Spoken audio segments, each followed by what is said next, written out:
Pertanyaan saya Ustaz, dalam thariqah itu kadang-kadang mereka zikirnya sampai keras sekali, la ilaha illallah, itu ya. Itu kan kadang-kadang kalau yang dekat rumahnya itu kan merasa terganggu karena keras suaranya. Sedangkan di dalam Al-Quran itu Allah berfirman, ud'u rabbakum tadarru'a wa khufyah, berdoalah kamu kepada Allah dan tadarru, dengan rendah hati, wa khufyah, dengan suara yang samar-samar. Sementara banyak orang yang zikir dikeraskan, doa juga keras. Nah itu yang sebetulnya yang bagaimana Ustaz, yang sebenarnya yang bagusnya yang mana itu? Apa jahar juga boleh, apa sir boleh? Kalau yang jahar itu dalilnya apa Ustaz?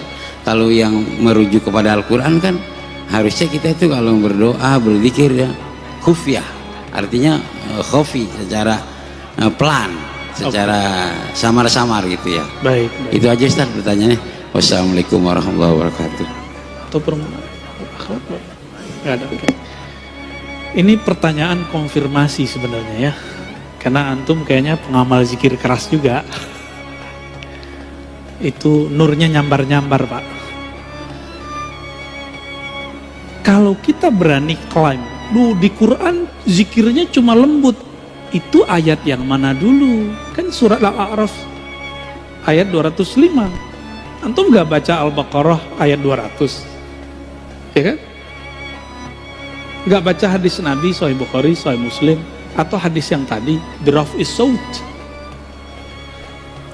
Siapa yang paling mengerti isi Quran? Ahlul Quran. Siapa yang menulis tentang adab ilmu Quran? Imam Nawawi, Tibyan. Beliau juga nulis tentang kumpulan zikir, indeks zikir, judulnya Al-Azkar, Al-Azkar An-Nawawiyah. Baca pengantarnya, dan itu sudah diterjemahkan kalau belum bisa bahasa Arab. Kalau yang udah bisa bahasa Arab, nikmati yang Arabnya. Apa kata beliau?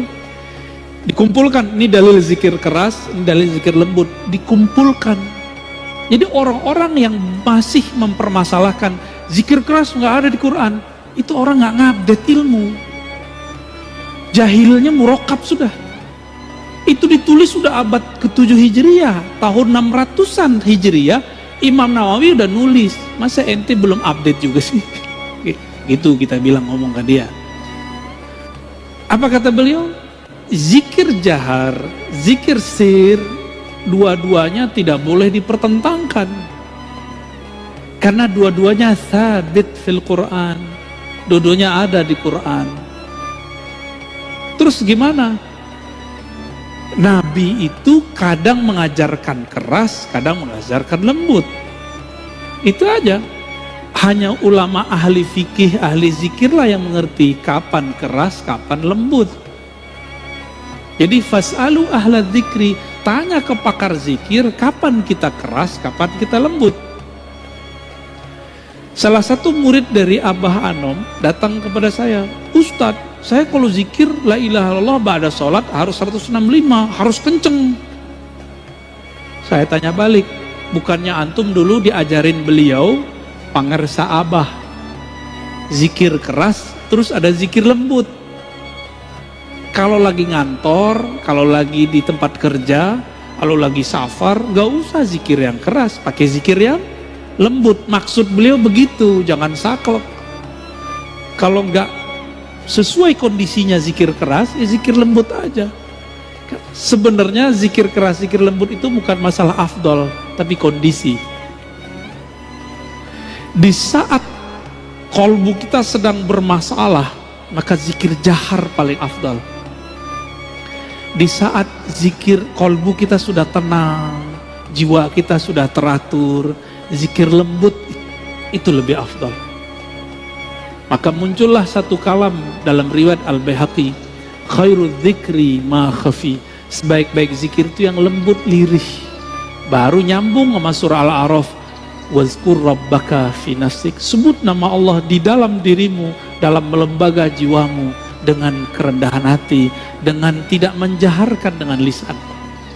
Baru masuk. Jadi ayat ini jangan dipertentangkan dengan ayat yang lain. Ya, ini yang lucu, teman saya praktisi ruqyah membid'ahkan zikir keras. Tapi kalau dia meruqyah, dia bentak-bentak orang pakai takbir, bentak-bentak orang pakai ayat. Padahal Nabi nggak pernah bentak-bentak orang pakai takbir, nggak pernah. Malah Nabi yang dibentak orang. Siapa yang melindungimu dari pedangku? Jawaban Nabi, Allah. Langsung jatuh dia. Jadi Nabi kalau baca Allah jadi pedang, Pak. Sakti. Kalau kita baca la ilaha illallah, takbir, udah berbuih, udah habis suara, nggak menang-menang juga. Kalah lagi. Berarti kita baru baca di lisan. Tentara Al-Mahdi di akhir zaman itu menaklukkan Rum cukup dengan takbir. Berarti takbir dia takbir yang mana tuh? Bukan takbir yang berisik, tapi takbir yang menggetarkan langit dan bumi, yang bersumber dari kolbu, terjun, tembus ke dalam kolbu. Jadi nggak ada masalah mau zikir keras, mau zikir lembut. Namun kalau tetangga kita terganggu, ya kasihan, Pak. Zikir lembut lah. Kecuali antum lagi mabuk zikir, ya. Apa kata Nabi? Uzkurullah hatta yakul.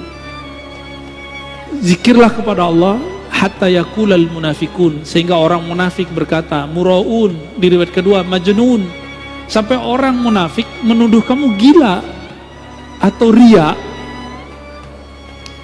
Ya. Makanya dulu ada yang nanya di sini, mohon maaf langsung saya potong karena beliau sudah sepuh. Itu zikir hitung-hitungan. Kenapa itu? Langsung saya mohon maaf saya potong langsung, kasihan.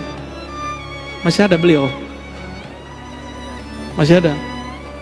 Wah, kalau Ma'ani dia nggak mau ikut ngaji lagi. Nggak apa-apa ya. Itu kenapa? Masa seumur begitu masih suuzon sama orang zikir? Ntar jadi munafik kata Nabi. Bahaya. Maka semoga semenjak saat itu dia tidak suuzon lagi sama orang yang berzikir.